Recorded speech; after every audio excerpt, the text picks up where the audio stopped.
ನಮಸ್ತೆ. ಆರಾಧ್ಯ healing centre ವತಿಯಿಂದ ಮಕ್ಕಳಿಗೆಲ್ಲ ಮಕ್ಕಳ ದಿನಾಚರಣೆ ಹಾರ್ದಿಕ ಶುಭಾಶಯಗಳು. ಇವತ್ತು ಮಕ್ಕಳಿಗೋಸ್ಕರನೇ ಒಂದು ಅಕ್ಯುಪ್ರೆಷರ್ ಥೆರಪಿಯಲ್ಲಿ ಮೆಮೊರಿನ ಹೇಗೆ ಇನ್ಕ್ರೀಸ್ ಮಾಡ್ಕೊಳ್ಳೋದು ಅನ್ನೋದು ಸಿಂಪಲ್ ಆಗಿ ಒಂದು ಟಿಪ್ ಹೇಳಿಸ್ಕೊಡ್ತಾ ಇದ್ದೀನಿ. ಮೆಮೊರಿ ಇನ್ಕ್ರೀಸ್ ಮಾಡ್ಕೊಳ್ಳೋಕೆ ನಾವು ಸ್ಟಮಕ್ನ ಸ್ಟ್ರೆಂಥನ್ ಮಾಡಬೇಕು. ಅವ್ರ ಸ್ಟಮಕ್ ವೀಕ್ ಆದಾಗ್ಲೇ ಮೆಮೊರಿ ಲಾಸ್ ಆಗೋದು. ಈ ಜಾಯಿಂಟಿಂದ 3 ಫಿಂಗರ್ಸ್ ಇರಿಸಿ ಮೆಜರ್ ತೊಗೊಳ್ಬೇಕು.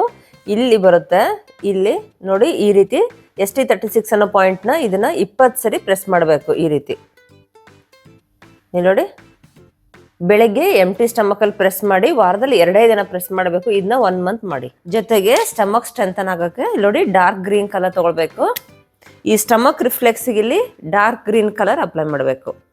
ಜೊತೆಗೆ ಇಂಡೆಕ್ಸ್ ಫಿಂಗರ್ 2 ತೋರು ಬೆರಳಲ್ಲಿ ಉಗುರು ಕೆಳಗಡೆ ಈ ರೀತಿ ಡಾರ್ಕ್ ಗ್ರೀನ್ ಕಲರ್ ಡಾಟ್ ಇಡಬೇಕು. ಡೈಲಿ ಒಂದು 4 ಅವರ್ಸ್ ಹಾಕಿ ಸಾಕು ಸರ್ನ.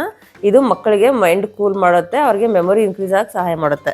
ಮತ್ತು ಎಕ್ಸಾಮ್ಗೆ ಹೋಗೋ ಟೈಮಲ್ಲಿ 2 ಹೆಬ್ಬೆರಳಿನ ಉಗುರು ಕೆಳಗಡೆ ರೆಡ್ ಕಲರ್ ಡಾಟ್ ಈ ರೀತಿ ಇಡಬೇಕು. ಜೊತೆಗೆ ಫುಡ್ಡಲ್ಲಿ ನೀವು ಜಂಕ್ ಫುಡ್ಗಳನ್ನ ತಿನ್ನಬಾರ್ದು, ಹೆಲ್ದಿ ಫುಡ್ ತಿನ್ನಬೇಕು. ಹೆಲ್ದಿ ಫುಡ್ ಅಂದ್ರೇನೋ ಪಾಲಕ್ ಸೊಪ್ಪು, ಮೆಂತ್ಯ ಸೊಪ್ಪು ತೊಗೊಳ್ಬೇಕು. ಆಮೇಲೆ ತರಕಾರಿಗಳನ್ನ ತಿನ್ನಬೇಕು, ಹಣ್ಣುಗಳನ್ನ ತಿನ್ನಿ. ಕೆಮಿಕಲ್ ಹಾಕಿರೋ ಅಕ್ಕಿ, ರಾಗಿ, ಗೋಧಿ ಆಗಲಿ ಅದು ಯಾವುದೂ ಉಪಯೋಗಿಸ್ಬಾರ್ದು. ಇಲ್ಲಿ ಮೇನಾಗಿ ನಿಮಗೆ ಸ್ಟಮಕ್ ಸ್ಟ್ರೆಂತ್ ಆದರೆ ಮಾತ್ರ ಮೆಮೊರಿ ಇನ್ಕ್ರೀಸ್ ಆಗೋದು ಸರ್ನ. ಸ್ಟಮಕ್ ಸ್ಟ್ರೆಂಥನ್ ಆಗೋಕ್ಕೋಸ್ಕರ ನಾನು ಹೇಳಿರೋ ರೆಮಿಡಿನೆಲ್ಲ ಫಾಲೋ ಮಾಡಿ.